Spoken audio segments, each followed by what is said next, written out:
The rain in Chicago didn't fall, it punished.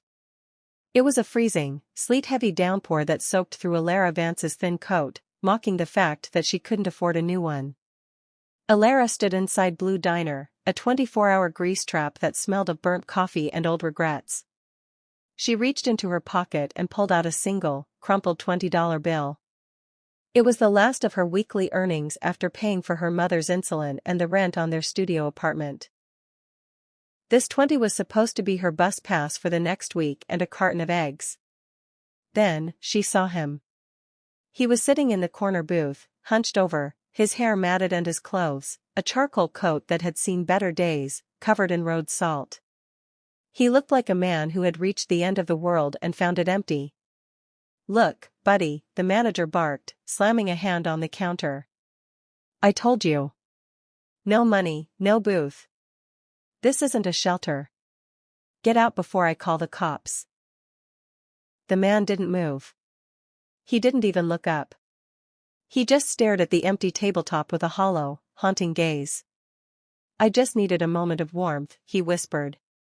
His voice was low, cultured, but cracked with an exhaustion that went deeper than bone. "I don't care if you need a kidney. Out." The manager grabbed the man's shoulder to shove him toward the door. "Wait." Alara's voice rang out, sharper than she intended. The manager paused. The stranger's eyes, a piercing, storm-cloud gray, flickered toward her. Alara walked forward, her heart hammering against her ribs. She looked at the $20 bill in her hand.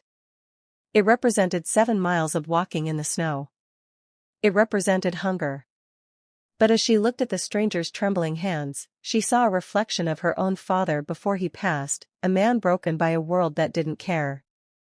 "I'm paying for him," Alara said, her voice steadying. She slid the bill onto the counter. "Give him the steak special. And a large coffee. Keep the change for a tip so you'll leave him in peace."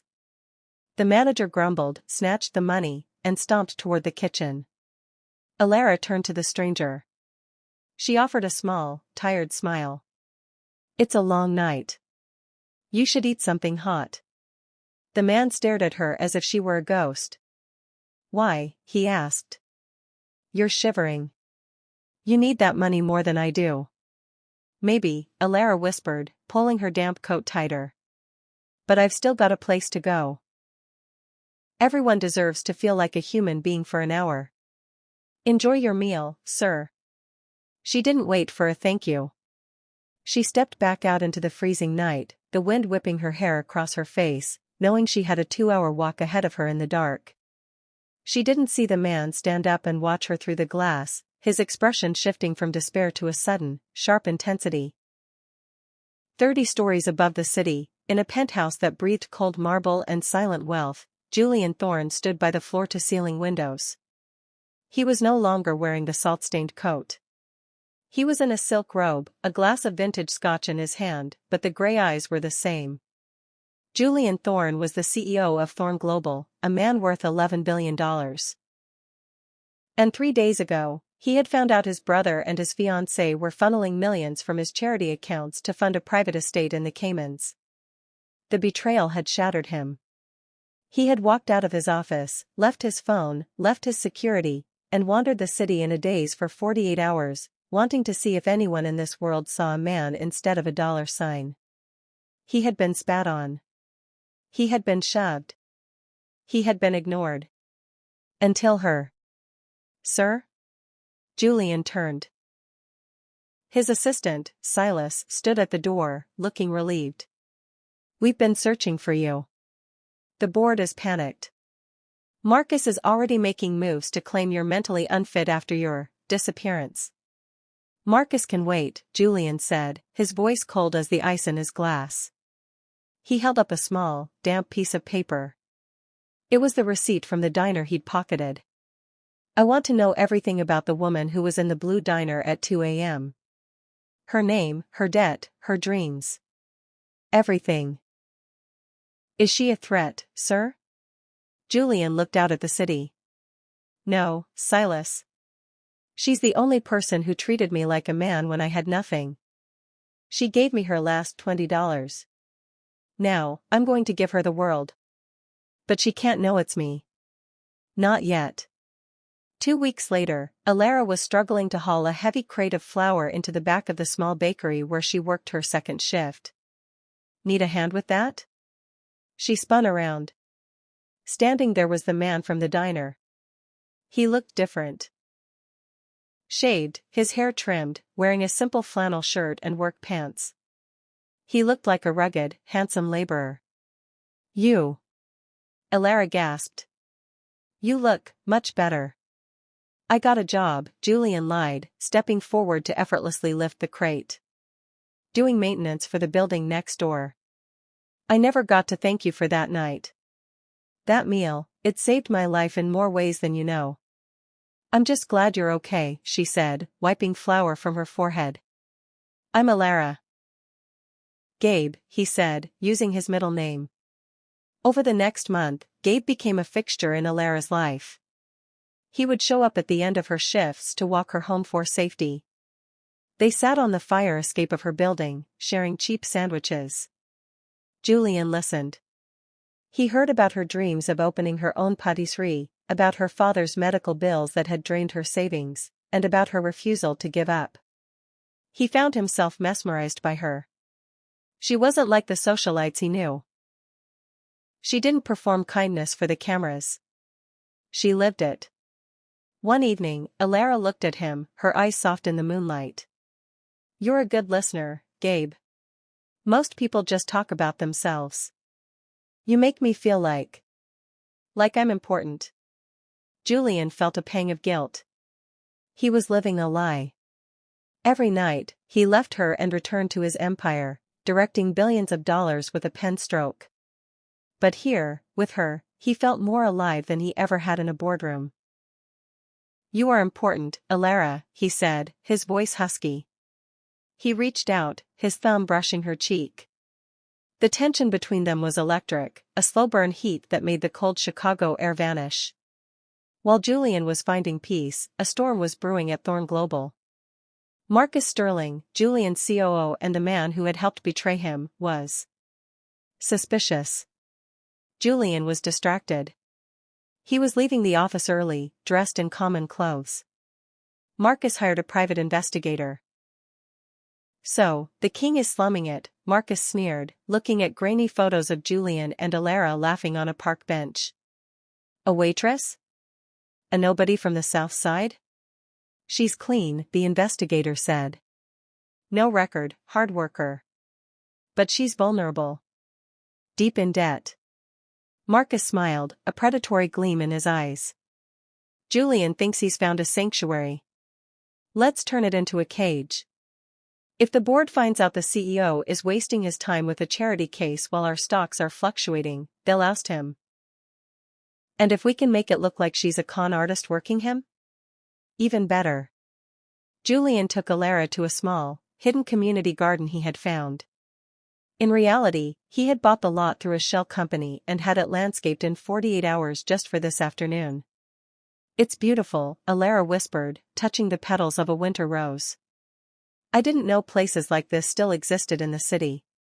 It exists because someone cared enough to plant it, Julian said. He looked at her, the weight of his secret pressing on his chest.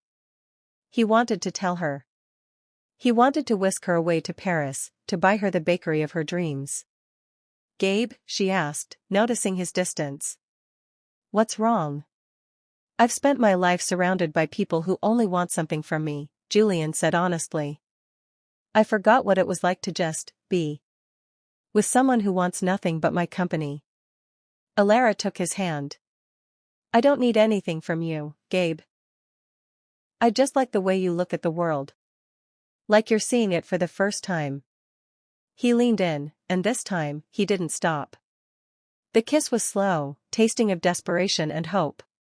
For Julian, it was a vow. For Alara, it was a dream. The reveal didn't happen in a quiet moment. It happened in the most brutal way possible. Alara was at the bakery when the morning news came on the wall-mounted TV.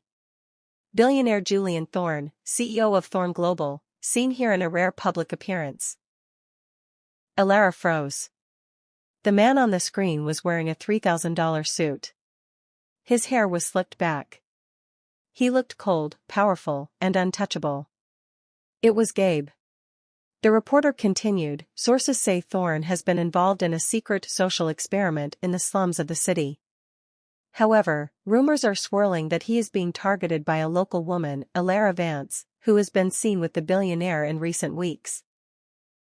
Internal documents leaked to the press suggest Vance may be part of a sophisticated scam to extort the Thorne estate. The tray of muffins in Alara's hands hit the floor. The door to the bakery swung open. It was Julian, no, it was Mr. Thorne. He was flanked by two men in suits. His face was pale. "Alara," he said, his voice tight. "I can explain." She backed away, her eyes filling with tears. "A social experiment? Is that what I am? A project? A way to see how the commoners live?" "No. Alara, I fell in love with you. I hid who I was because I didn't know who to trust. You let me tell you my deepest fears. I told you about my father's death while you sat on billions." She sobbed, a raw, guttural sound. "You watched me struggle to buy a bus pass while you owned the world. You didn't trust me?" "No, Julian. You toyed with me." "Alara, please. Get out," she whispered. Then louder, "Get out." As he was forced out by the press beginning to swarm the shop, Julian saw Marcus Sterling's car across the street. Marcus was watching, a smirk on his face. Julian's grief instantly turned into a cold, murderous rage. The next 48 hours were a whirlwind of destruction. Marcus moved fast, releasing fake bank statements that made it look like Alara had accepted a payoff from Julian's rivals. The media was ruthless. They camped outside Alara's apartment. She lost her job at the bakery. Her mother's medical equipment was being threatened because the insurance company, influenced by Thorne Global's board members, was reviewing their claims. Alara sat in her dark apartment, the weight of the world crushing her. She had been kind once. She had given away her last $20, and it had destroyed her life. Meanwhile, Julian was a ghost in his own office. He hadn't slept. Silas walked in with a laptop. "We got it, sir. We tracked the digital signature of the leaked documents. They didn't come from a whistleblower. They came from Marcus Sterling's private server." Julian looked up, his eyes red-rimmed but sharp. "And the insurance company? Who authorized the review of Alara's mother's policy?" "Marcus, sir. He used your digital signature." Julian stood up, adjusting his cuffs. "Call a press conference." "Not in the lobby. At the Blue Diner. Now." The Blue Diner was surrounded by satellite trucks. The manager who had once tried to kick Julian out was now frantically cleaning tables, hoping for a tip. Julian Thorne stood at a simple podium, the neon sign of the diner flickering behind him. He looked directly into the cameras. "A few weeks ago, I was a man who had lost his faith in humanity," Julian began, his voice echoing through the small space. "I was betrayed by my own blood. I came to this diner dressed in rags, looking for a reason to keep going. I found it in a woman named Alara Vance." The crowd went silent. "She didn't know I was a CEO. She thought I was a man who was starving. And she gave me her last $20. It wasn't just money to her, it was her livelihood. She chose to go hungry so a stranger could eat." He paused, his voice thick with emotion. "The rumors you've heard are lies manufactured by Marcus Sterling to cover his own embezzlement. I have filed a lawsuit for defamation on behalf of Ms. Vance, and Marcus Sterling has been arrested as of 10 minutes ago." Julian stepped closer to the primary camera. "Alara, if you're watching, you didn't just buy me a meal. You bought me back my soul. And I spent the last few weeks being Gabe because for the first time in 10 years, I wanted to be worthy of someone like you." Alara watched the screen from her small TV, her breath catching in her throat. She saw the sincerity in his eyes, The same eyes she had fallen for on the fire escape. She walked out of her apartment. The reporters were gone, chased away by Julian's security team. She walked toward the diner.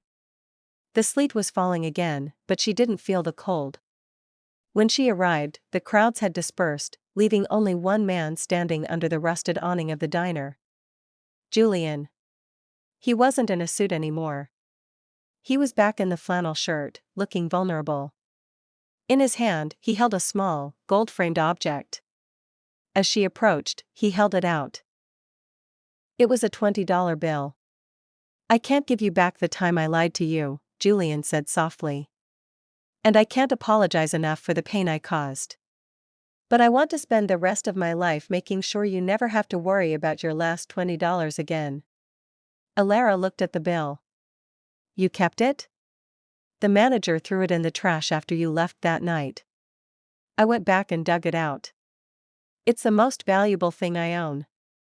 Alara looked up at him. "I didn't fall in love with a billionaire, Julian. I fell in love with a man who listened to my stories and helped me carry flour. He's still here," Julian promised. "If you'll have him." 1 year later. The sun was shining on a beautiful storefront in the heart of the city. The sign above the door read, "The Golden Cents." Inside, the air smelled of Madagascar vanilla and high-quality butter. Alara was behind the counter, laughing as she handed a fresh croissant to a customer. Her mother sat in a comfortable armchair in the corner, healthy and glowing. The bell chimed. Julian walked in, looking relaxed, no longer the hollow king. He walked behind the counter and kissed Alara's temple. "Busy day?" he asked. "The best kind," she replied. On the wall, framed in a place of honor behind the register, was that original, crumpled $20 bill. Underneath it was a small brass plaque that read, "Kindness costs nothing, but it can buy everything." Julian looked at his wife, the woman who had seen him when he was invisible. He realized that his billions had built empires, but her $20 had built a home. "I love you, Alara," he whispered.